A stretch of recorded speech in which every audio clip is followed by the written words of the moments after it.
नेपालको मार्केटमा फेरि एउटा ठूलो स्क्याम र फस्न सक्ने चीज फस्टाउँदैछ, जसमा पहिला धेरै जनाहरू फसेर डुबेर अनि ब्यान्ड भएको थियो त्यो मल्टी लेभल मार्केटिङ बिजनेस, जसलाई चाहिँ एमएलएम पनि भनिन्छ। यस्तो नेचरको मार्केटिङ बिजनेसमा तपाईले जति जना मान्छे जोड्नु भयो त्यही अनुसार तपाईको इन्कम हुन्थ्यो। एकजनाले 2 देखि 5 जना जोड्ने अनि फेरि त्यही 2 देखि 5 जनाले अरु मान्छे जोड्ने गर्थ्यो। ठूलो नेटवर्क बन्थ्यो। यसरी स्टार्टिङमा जोडिनको लागि चाहिँ केही न्यूनतम रकम तिर्नुपर्ने अनि त्यो बापत चाहिँ केही सामान पाउने हुन्थ्यो। तर सामान बेच्नु भन्दा पनि बढी मान्छे जोड्नु पर्ने कम्पनीको मेन अब्जेक्टिभ हुने गर्थ्यो। नेपालको इतिहास हेर्नुहुन्छ भने यस्तो बिजनेसबाट ठूलो स्क्याम भए। Gold quest, क्युनेट, unity life, हर्बो international जस्ता नामहरू भएको कम्पनीको स्किममा लाखौं जनाले आफ्नो सम्पत्ति डुबाउनु भयो। कति त लोनमा पर्नु भयो भने कति जनाको चाहिँ उठी बास्नै लाग्यो अनि नेपालमा इल्लिगल भनेर नियम बन्यो। अहिले फेरि यस्तै कुराहरू फस्टाउँदैछ नेपालमा, तर रूप चाहिँ अर्कै भएर। अब अनलाइन जमानामा भने यही कुराहरू कुनै फिजिकल सामान बेचेर होइन नि, तरिका चाहिँ चेन्ज भएको छ। आजकल यसलाई online business training, e commerce business mentorship, digital franchise, passive income, forex trading, crypto trading community भनेर प्रमोट भइरहेको छ, जसबाट नेपालमा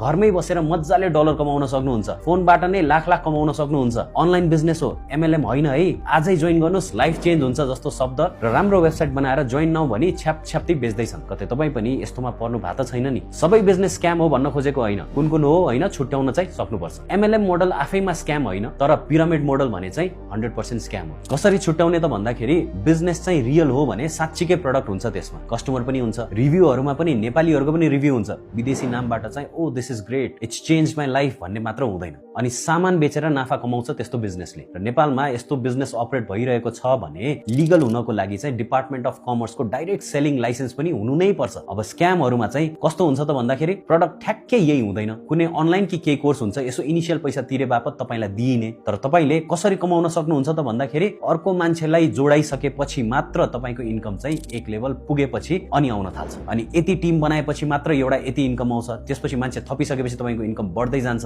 सो तपाईको अन्डरमा पनि अलग अलग मान्छेहरू चाहिँ बनाउँदै जानु भएपछि बल्ल तपाईको पेमेन्ट धेरै बढ्दै जान्छ। सो यस्तो खालको चाहिँ पिरामिड स्किम भनिन्छ, जुन चाहिँ 100% इल्लिगल अनि स्क्याम हो। पहिला जुमको वेबिनारबाट सुरु भएर नेपाल या नेपाल भन्दा बाहिरको सेमिनारसम्म पुग्छ। धेरै टिम मेम्बर बनाउन सक्नेलाई चाहिँ रिवार्ड गरिन्छ, ट्रिप्सहरुबाट, गिफ्ट्सहरुबाट, क्याश प्राइजेसहरुबाट। यस्ता सेमिनारहरुमा अलग अलग पावर पोइन्ट प्रेजेन्टेसन हुन्छ प्रोडक्टको क्याटलग भन्दा बढी, अनि 6 महिना जतिमा चाहिँ कम्प्लिट फ्रिडम हुन्छ भन्ने सपना बाँडिन्छ। आजै जोइन नगरे चान्स मिस हुन्छ वाला प्रेसर पनि हुन्छ र पैसा ट्रान्सफर कि त विदेशी अकाउन्टमा कि त पर्सनल खातामा पैसा ट्रान्सफर गर्नुपर्ने हुन्छ, कम्पनीको आधिकारिक खातामा हुँदैन। अनि कसरी के भनेर धेरै क्वेशन गर्नुभयो भने जवाफ के आउँछ त भन्दा जस्ट ट्रस्ट द सिस्टम भनेर। यस्तो खालको कुराहरुमा तपाई इन्भल्भ भइसक्नु भएको छ भने प्लिज निस्किनु होला। यो ढिलो चाँडो गलत तरिकाले एन्ड हुन्छ नै हुन्छ। अब नयाँ मान्छे जोड्ने या एक्स्ट्रा पैसा लगाउने काम चाहिँ बन्द गरिहाल्नुस्। बिजनेस ग्रोथ जुन रियल हो र स्क्याम हुँदैन, इट टेक्स टाइम। सजिलो तरिकाले रातारात या छिटो समय